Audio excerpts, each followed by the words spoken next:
নতুন সরকারের সামনে বড় পরীক্ষা, মূল্যস্ফীতি, কর্মসংস্থান ও সুশাসনের চ্যালেঞ্জ। শুনলেন নিউজ এক্সপ্রেস ট্রেন্ডিং বাজেট শিরোনাম। এবারে বিস্তারিত, সাথে আছি আমি মাহমুদ আবদুল্লাহ। বাংলাদেশের বর্তমান আর্থসামাজিক ও রাজনৈতিক বাস্তবতায় ঘুরে দাঁড়ানো এখন আর শুধু একটি প্রত্যাশা নয়, বরং সময়ের অনিবার্য দাবি। দীর্ঘদিনের রাজনৈতিক অস্থিরতা, অর্থনৈতিক চাপ এবং সামাজিক বিভাজনের প্রেক্ষাপটে দেশ একটি গুরুত্বপূর্ণ সন্ধিক্ষণে দাঁড়িয়ে আছে। একদিকে রয়েছে বিশাল তরুণ জনগোষ্ঠী, ক্রমবর্ধমান প্রযুক্তি খাত ও রপ্তানি সম্ভাবনা। অন্যদিকে শাসন ব্যবস্থার দুর্বলতা, উচ্চ মূল্যস্ফীতি এবং আস্থার সংকট বড় চ্যালেঞ্জ হয়ে দেখা দিয়েছে। বিশ্লেষকদের মতে একটি রাষ্ট্রের টেকসই অগ্রগতির জন্য প্রথম শর্ত হল স্থিতিশীল ও কার্যকর রাজনৈতিক কাঠামো। বাংলাদেশের ক্ষেত্রে তাই রাষ্ট্রযন্ত্রের গণতান্ত্রিকীকরণ এবং প্রাতিষ্ঠানিক স্বচ্ছতা নিশ্চিত করা অত্যন্ত জরুরি হয়ে উঠেছে। নির্বাচন কমিশন, বিচার বিভাগ এবং দুর্নীতি দমন কমিশনের মতো প্রতিষ্ঠানগুলোকে দলীয় প্রভাবমুক্ত ও স্বাধীনভাবে কাজ করার সুযোগ দেওয়া হলে রাষ্ট্রের প্রতি জন আস্থা বাড়বে। বিশেষজ্ঞদের মতে রাজনৈতিক প্রতিহিংসা পরিহার করে জাতীয় ঐকমত্যের সংস্কৃতি গড়ে তুলতে না পারলে অর্থনৈতিক সংস্কারও দীর্ঘমেয়াদে সফল হবে না। অর্থনীতির ক্ষেত্রেও পরিস্থিতি এখন চ্যালেঞ্জিং। 2026 সালের শুরুতে মূল্যস্ফীতি 8% বেশি হওয়ায় সাধারণ মানুষের জীবনযাত্রার ব্যয় বেড়েছে।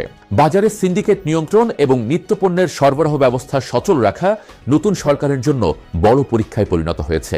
অর্থনীতিবিদদের মতে ব্যাংক খাতে সুশাসন প্রতিষ্ঠা এবং খেলাপি ঋণ পুনরুদ্ধার না হলে অর্থনীতির ভিত আরও দুর্বল হয়ে পড়তে পারে। পাশাপাশি কর ব্যবস্থার সংস্কার ও করের পরিধি বাড়িয়ে রাজস্ব আহরণ বৃদ্ধি করা হলে বিদেশি ঋণের ওপর নির্ভরতা কমানো সম্ভব হবে। নতুন সরকারের অর্থনৈতিক পুনরুদ্ধার পরিকল্পনায় কর্মসংস্থান সৃষ্টি একটি বড় অগ্রাধিকার হিসেবে উঠে এসেছে। আগামী 5 বছরে 1 কোটি নতুন কর্মসংস্থান তৈরির লক্ষ্য নির্ধারণ করা হয়েছে, যেখানে আইটি, ফ্রিল্যান্সিং, ক্ষুদ্র ও মাঝারি শিল্পকে প্রধান চালিকা শক্তি হিসেবে দেখা হচ্ছে। নীতি নির্ধারকদের মতে তরুণ জনগোষ্ঠীকে দক্ষ জনশক্তিতে রূপান্তর করতে হলে কারিগরি ও বাজারমুখী শিক্ষার প্রসার অপরিহার্য। একই সঙ্গে স্টার্টআপ ও উদ্ভাবনী উদ্যোগের সহজ শর্তে অর্থায়ন এবং প্রযুক্তি অবকাঠামোর উন্নয়ন কর্মসংস্থানের নতুন ক্ষেত্র তৈরি করতে পারে। অন্যদিকে রপ্তানি খাতে বৈচিত্র্য আনা এখন সময়ের দাবি। দীর্ঘদিন ধরে তৈরি পোশাক খাতের ওপর অতি নির্ভরতা কমিয়ে চামড়া, ওষুধ, কৃষি প্রক্রিয়াজাত পণ্য এবং হালকা প্রকৌশল শিল্পে বিনিয়োগ বাড়ানোর পরিকল্পনা নেওয়া হয়েছে। বিশেষজ্ঞদের মতে এসব খাতে নীতি সহায়তা ও অবকাঠামোগত উন্নয়ন নিশ্চিত করা গেলে বাংলাদেশের রপ্তানি ঝুঁকি অনেকটাই কমে আসবে।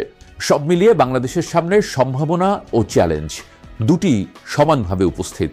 রাজনৈতিক স্থিতিশীলতা, প্রাতিষ্ঠানিক সংস্কার এবং অর্থনৈতিক সুশাসন নিশ্চিত করতে পারলে বর্তমান সংকটই ভবিষ্যতের শক্ত ভিত্তি হয়ে উঠতে পারে বলে মনে করছেন বিশ্লেষকরা। আজ এই পর্যন্তই, আবারও দেখা হবে নতুন কোনো বিষয় নিয়ে। সে পর্যন্ত ভালো থাকুন সবাই।